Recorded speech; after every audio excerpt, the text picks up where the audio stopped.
नमस्कार दर्शक मित्रों, मैं डॉक्टर नीलेश पटेल सूरत गुजरात से। आज हम आपके सामने फिर से उपस्थित हुए हैं एक नए टॉपिक के साथ। मेरे साथ है डॉक्टर श्वेता पटेल। नमस्ते। Doctor Shweta Patel MS obstetric and gynaecology और उनका स्पेशल सब्जेक्ट है IVF and test tube baby का। मैडम का जो एजुकेशन है वो एशिया की सबसे बड़ी hospital Vijay medical college and hospital से हुआ है। उन्होंने एमबीबीएस एंड एमएस 2010 में कंप्लीट किया है और साथ में आईवीएफ टेस्ट ट्यूब बेबी का, एम्ब्रियोलॉजी का एंड लेप्रोस्कोपी का फेलोशिप कोरिया से किया हुआ है। तो आज हम आपके साथ बात करेंगे जो आईवीएफ टेस्ट ट्यूब बेबी और इनफर्टिलिटी के बारे में, जिसको हम बांझपन बोलते हैं। तो ये क्या है, उसका क्या क्या कारण है और साथ में हम उसकी क्या क्या सारवार कर सकते हैं। तो आज ये पूरा जो है हम मैडम के साथ मैडम के पास से जानेंगे।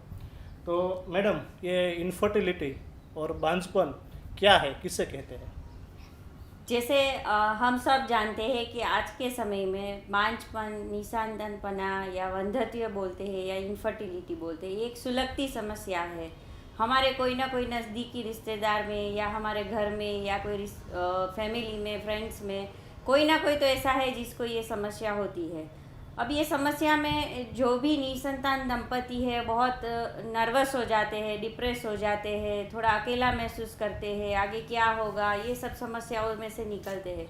तो उस समय आपको ये जो एपिसोड से जानकारी मिलती है तो आप ये जानकारी उनके साथ शेयर कर सकते हैं, उनको मदद कर सकते हैं, उनको एक आशा दिखा सकते हैं और उनको आगे ट्रीटमेंट करने में एक राह दिखा सकते हैं। तो सबसे पहले चलो जानते हैं कि बांझपन है क्या, किसको इनफर्टिलिटी बोलते हैं, निसंतानपना किसको बोलते हैं। तो अगर मैं साइंटिफिक लैंग्वेज में बोलूँ, साइंस की भाषा में बोलूँ, तो 1 साल शादी के रेगुलर संबंध बनाने, समागम करने के बाद भी कोई भी गर्भ निरोधक प्रसाधन का उपयोग किए बिना अगर कोई कपल को संतान प्राप्ति नहीं होती है तो उसको बांझपन बोलते हैं। जनरली ऐसा होता है कि शादी के 1-2 साल में 80% कपल को प्रेगनेंसी प्राप्त हो जाती है। बाकी 10-12% जो कपल है उनको अगले साल में संतान प्राप्ति हो जाती है। बट काफ़ी बार 5-10% कपल ऐसे हैं जिनको काफ़ी छोटी से लेके बड़ी ट्रीटमेंट तक आके बढ़ना पड़ता है। तो ऐसे कपल को क्या करना चाहिए, कैसे ट्रीटमेंट करवानी चाहिए, कहाँ पे जाना चाहिए, उसके बारे में हम आगे माहिती लेते हैं। ओके, आपने बताया कि ये जो इनफर्टिलिटी बांझपन है वो 100% में से 5-10% कपल्स को होती है। तो इनफर्टिलिटी होने के कारण क्या है और उसमें क्या सिर्फ लेडीज फीमेल ही रिस्पॉन्सिबिलिटी है या अलग अलग उसके कारण है? ये बहुत अच्छा एक सवाल है। हमारे समाज में अभी भी चाहे हम कितना भी आगे बढ़ जाए, हमारे कपड़े, हमारी भाषा, हमारे रहन सहन सब वेस्टर्न वाले हो गए हैं, बट फिर भी कुछ ऐसी चीज़ें हैं समाज में जिसमें खाली स्त्रियों को ही जवाबदार माना जाता है। काफ़ी बार जब ऐसे निसंतान दंपति हमारे पास आते हैं और हमें उससे पूछते हैं कि भाई आपके पति क्या है, उसको कोई तकलीफ़ है, उस समय पे हमें ऐसा जानने को भी मिलता है हमारे बेटे को तो नख में भी कोई बीमारी नहीं है। यहाँ मैं दर्शकों को बताना चाहती हूँ कि अगर हम निसंतान बनने के कारण की बात करें तो दोनों में स्त्री एंड पुरुष दोनों का एकदम बराबर का रोल है। अगर हम संख्या की बात करें तो 30% केस में स्त्री जवाबदार है, बाकी के 30% केसेस में पुरुष जवाबदार है और बाकी के 40% जो केसेस है उसमें दोनों जवाबदार है। या कुछ ऐसा है कि सारे रिपोर्ट नॉर्मल है जिसको हम अनएक्सप्लेन इनफर्टिलिटी बोलते हैं, ऐसा कोई कारण जवाबदार है। तो खाली ऐसा नहीं है कि बांझपन के लिए खाली स्त्री ही जवाबदार होती है। अब स्त्रियों में हम कारण की बात करें तो मेन जो स्त्री में कारण दिखने को मिलता है वो है इन्फेक्शन।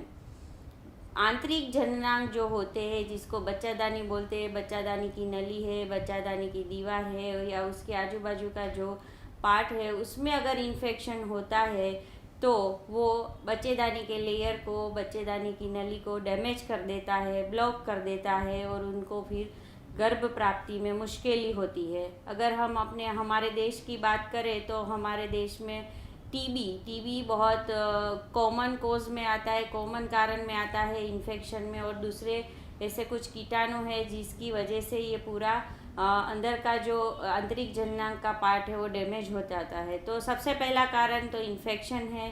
बाकी तो हम सब जानते हैं कि आजकल जो शादी की उम्र है स्त्रियों की वो काफ़ी लेट हो गई है। तो स्त्रियों में उम्र का खूब महत्व है। जैसे 35 ईयर के बाद फर्टिलिटी पावर बहुत कम हो जाता है और 40 के बाद तो बहुत लेस देन 1% जितना चांस रहता है। तो ये एक बड़ा कारण है। फिर आता है हमारी जीवन शैली। आजकल हमारी जीवन शैली में बहुत चेंजेस हो गए। जैसे एक्सरसाइज व्यायाम बहुत कम हो गए हैं, बैठने वाला काम ज़्यादा हो गया है। फिर हमारा जो खाना पीना है उसमें केमिकल और पेस्टिसाइड्स का उपयोग इतना बढ़ गया कि उनकी वजह से जो हमारे कीटाणु है जिसको हम स्त्री बीज बोलते हैं उसकी क्वालिटी दिन ब दिन खराब हो रही है। आपने काफ़ी बार सुना होगा कोई लेडीज़ को पीसीओडी की बीमारी है, कोई लेडीज़ को अंडे बहुत छोटी उम्र में अंडे खाली हो गए हैं। तो ये सब स्त्री बीज की बीमारियां है जिसमें प्रेगनेंसी होने में बहुत तकलीफ़ होती है। ऐसे ही हम पुरुष की बात करें तो पुरुष में दिन ब दिन जो पुरुष बीज की संख्या है जिसको हम कीटाणु बोलते हैं, शुक्राणु बोलते हैं या स्पर्म बोलते हैं, उनकी जो संख्या है वो दिन ब दिन कम होती जा रही है। अभी हम 15 मिलियन काउंट को भी नॉर्मल बताते हैं, जो पहले के ज़माने में 100 से ज़्यादा होते थे तब नॉर्मल मानते थे। तो ये एक सबसे बड़ा कारण है। अब उसका रीज़न क्या है, क्यों ये कम होते जा रहे हैं? तो अगेन हमारी जो लाइफ है, हमारी जो जीवन शैली है बहुत स्ट्रेस वाली हो गई है, भागम दौड़ी बढ़ गई है। फिर स्मोकिंग और अल्कोहल का प्रमाण खूब बढ़ गया है। ऐसे ही केमिकल, पेस्टिसाइड्स, मोबाइल, कंप्यूटर, इन सब चीज़ों का यूज़ बहुत बढ़ गया है।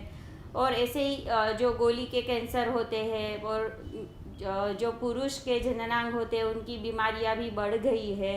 तो ये सब कारण की वजह से पुरुष में भी कीटाणु की कमी हो सकती है और उसकी वजह से आगे जाके कपल को छोटी से लेके बड़ी ट्रीटमेंट करवाने का प्रॉब्लम हो सकता है।